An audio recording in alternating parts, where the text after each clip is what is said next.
Bismillahirrahmanirrahim. Assalamualaikum warahmatullahi wabarakatuh. Alhamdulillahi rabbil alamin. Wassalatu wassalamu ala asyrafil anbiya'i wal mursalin Sayyidina wa maulana Muhammadin wa ala alihi wa ala ashabihi wa ala man tabi'ahum bi ihsanin ila yaumiddin. Amma ba'd. Kaum muslimin rahimakumullah, Bapak Ibu saudara sekalian, alhamdulillah pada saat ini Allah Ta'ala masih memberikan kesempatan kepada kita untuk berjumpa kembali dengan Ramadan, dan tidak lama lagi kita akan bersua dengan waktu yang membahagiakan kita, yaitu waktu berbuka puasa. Yang pertama, bahagia karena kita berpuasa, sukses menjalankan puasa sampai pada waktunya. Yang kedua, bahagia karena Allah sediakan pahala yang besar. Berikutnya lagi, kita bahagia karena Allah Ta'ala menyediakan waktu mustajab untuk kita berdoa, dan kebahagiaan yang lain yang menyertai waktu berbuka. Nah, di saat kondisi sedang membahagiakan kita ini, kita isi sedikit dengan thalabul ilmi, menuntut ilmu, saling sharing ilmu. Salah satunya adalah kita akan membicarakan tentang para pemimpin di dalam Al-Quran. Allah Ta'ala menyebutkan banyak pemimpin, banyak tokoh di dalam Al-Quran. Ada tokoh yang baik, ada tokoh yang tidak baik. Ada pemimpin struktural seperti para raja, ada pemimpin-pemimpin ekonomi seperti para menteri atau para pengusaha dan lain-lain. Hadirin rahimakumullah, pada kesempatan ini kita akan mencuplikkan sedikit tentang sesosok pemimpin hebat di dalam Al-Quran. Dia beriman kepada Allah, dia juga salah satu raja terbaik di muka bumi dengan wilayah kekuasaan paling luas yang pernah ada, meliputi ujung barat sampai ujung timur, yang itu pula nanti menjadi cikal bakal penyebutan nama beliau, yaitu Raja Zulkarnain. Menurut para ulama, Raja Zulkarnain dikenal dengan panggilan Zulkarnain, salah satu sebabnya karena wilayah kekuasaan yang sangat luas, membentang dari ujung barat ke ujung timur. Ada juga yang menyebutkan karena ciri khas beliau pada mahkota yang dipakai, ada tanduknya dua, Zulkarnain. Zul memiliki, Al-Qarnain dua tanduk. Ada juga yang menyebutkan karena kepalanya memiliki tanduk. Wallahu a'lam bishawab tentang semua berita itu. Yang jelas seorang raja sangat terkenal, Allah abadikan kisahnya di dalam Al-Quran, surat Al-Kahfi. Mulai rangkaian ayatnya dari kalimat Allah Ta'ala yang berbunyi wa yas'alunaka 'anil qarnain, ada di ayat 83 surat Al-Kahfi, ditutup sampai nanti ayat 99. Namun pada saat ini kita hanya mencuplikkan sedikit mengingat waktu kita yang tidak panjang, seperti apa hebatnya Raja Zulkarnain ini. Bagaimana cara Allah memberitahukannya kepada kita. Seorang raja yang kabarnya, kata para ulama, hidup satu masa dengan Nabi Ibrahim alaihissalam. Seorang raja mukmin yang kabarnya dahulu pertama kali menjalani ibadah tawaf di sekeliling Ka'bah bersama dengan Nabi Ibrahim alaihissalam. Yang kabarnya seorang raja luar biasa, memiliki pembantu yang juga luar biasa, memiliki sosok-sosok alim ulama sekelas Khadir atau Khidir alaihissalam. Baik, mari kita cuplikkan beberapa di antaranya tentang kisah hidup Raja Zulkarnain, pemimpin hebat yang Allah abadikan di Quran. Bismillahirrahmanirrahim. Fa'atba'a sababa, ayat 85, dan dia menempuh suatu jalan.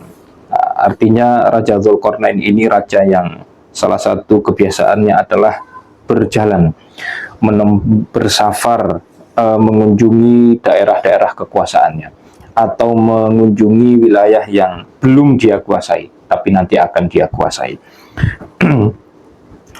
hatta idza balagha maghribasy syamsi wajadaha taghrubu fi 'ainin hami'atin wa wajada 'indaha qauma qulna ya dzal qarnaini imma an tu'adziba wa imma an tattakhidha fihim husna.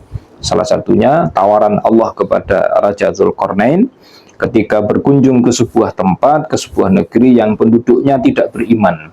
Allah menawarkan kepada Dzulqarnain apakah akan dihukum penduduk negeri itu atau akan diampuni. Maka ini salah satu kehebatan Dzulqarnain. Dari sisi mana? Yaitu dari sisi Allah Ta'ala memberikan segala kehebatan seorang raja pada Dzulqarnain.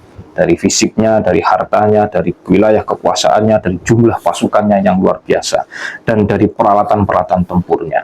Jadi ketika beliau berkunjung ke sebuah negeri, ada negeri yang tidak mau beriman, dengan mudah beliau menundukkannya. Dan Allah berikan kekuasaan lagi kepada Dzulqarnain, apakah ingin mengampuni penduduk negeri itu, atau ingin menyiksa semuanya. Kemudian berikutnya, kita lanjutkan. Summa atba'a sababa. Beliau melanjutkan perjalanannya lagi sampai ke sebuah negeri, hatta idza balagha matli'asy syamsi wajadaha tatlu'u ala qaumin lam naj'al lahum min duniha sitra. Beliau berjalan ke arah terbitnya matahari, berarti ke arah timur. Sampai di sana beliau menjumpai satu kaum yang terbuka daerahnya. Tidak ada penghalang antara mereka dengan matahari yang sangat panas. Sampai-sampai dikabarkan penduduk setempat tidak bisa beraktivitas di siang hari kecuali dan aktivitas mereka hanya bisa dilakukan pada malam hari karena saking panasnya di negeri itu. Dan mereka tidak bisa tinggal di ruang-ruang terbuka pada siang hari. Dan lokasi untuk menempuhnya pun sangat sulit. Apa ini hikmahnya, hadirin rahimakumullah? Raja Dzulqarnain diajari oleh Allah Ta'ala bahwasanya yang jadi Tuhan sebenarnya adalah Allah, yang menjadi penguasa alam sebenarnya adalah Allah.